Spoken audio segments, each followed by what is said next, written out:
please, with warmth in your heart, receive our guest of honor, the Vice President of our Republic, Her Excellency, Professor Nana Jane Opoku-Agyeman. I bring you all greetings from His Excellency, President John Dramani Mahama. It is important to engage with the avenues that conceptualize, change, and implement it. It is in this context that such advocacy platforms have emerged to complement the work of the African Continental Free Trade Area, which is headquartered here in Accra, to champion inter-African trade and deepen intra-African economic cooperation, investment, and mobility. Recently, at the United Nations, President Mahama stated that Africa would shape the future. He is just as convinced of that today. And central to that conviction is a simple truth: a future that excludes young people, women, and small enterprises is not one we can afford to sleepwalk into. It is a belief that lies at our reset agenda. The idea of a reset is to move us from dependency to self-reliance, from fragmentation to integration, from exporting potential to building prosperity at home.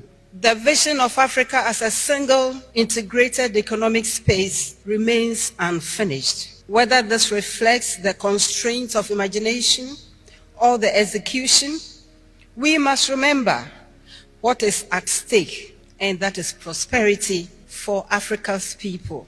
Our borders should connect us. This spirit of partnership was reaffirmed just last year at the second AU CARICOM Summit in Addis Ababa, where African countries recommitted themselves to cooperation rooted in dignity, equity, and mutual benefit. Against this backdrop, the African Continental Free Trade Area stands out as a historic opportunity. It is the world's largest free trade area by number of participating countries, representing a market. Within this market, SMEs are central. Africa's SMEs are often cited as generating over 80% of employment and a significant share of GDP. In Ghana, our SMEs continue to demonstrate resilience, competitiveness, even under challenging conditions.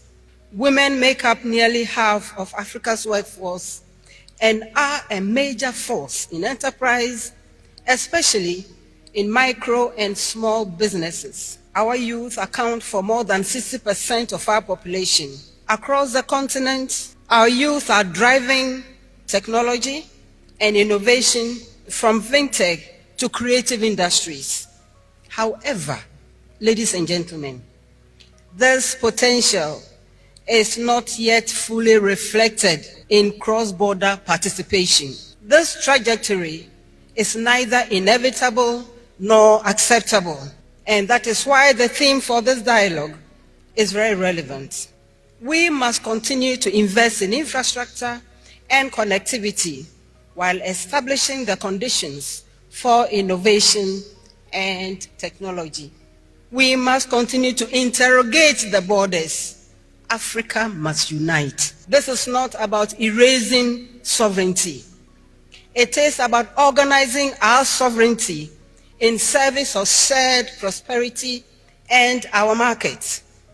It is about enabling an entrepreneur or manufacturer, whether in Accra, Kigali, Luanda, or elsewhere, to see Africa not as a fragmented abstraction, but as one connected market with vast opportunities. Ladies and gentlemen, our greatest asset remains our people. For that reason, this conference should be remembered for what was discussed, what was launched, what was committed to, and ultimately, what was delivered.